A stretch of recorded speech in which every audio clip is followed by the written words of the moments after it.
And Holly, what are authorities saying about how they plan on combating that very fact? That's a very big problem for European authorities, the sheer number of people who are going to Syria, joining extremist groups, and then in some cases managing to return home. That's a big factor in some of these attacks that we've seen in Europe. Take the Paris attacks.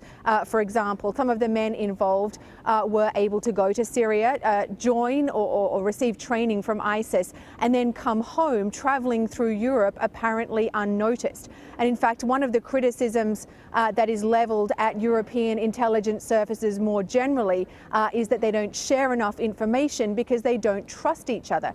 And that's a very big problem, because here in Europe you have open borders and visa-free travel between countries. Holly, as you reported, there is more information emerging connecting the deadly bombings here in Brussels to the attacks in Paris in November. Najim Lashrawi was an associate of Salah Abdeslam. Those fingerprints of his were found at an apartment rented by one of the suicide bombers. Is this being regarded as an intelligence failure?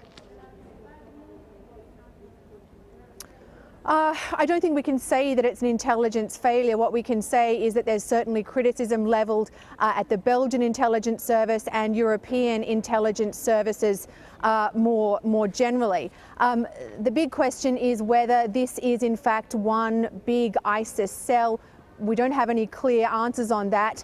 If it is, we don't know how organised the cell is and whether or not it was directed by ISIS leadership. When you look at the Paris attacks, the evidence there suggests that that group was fairly well organised and probably directed by ISIS leadership.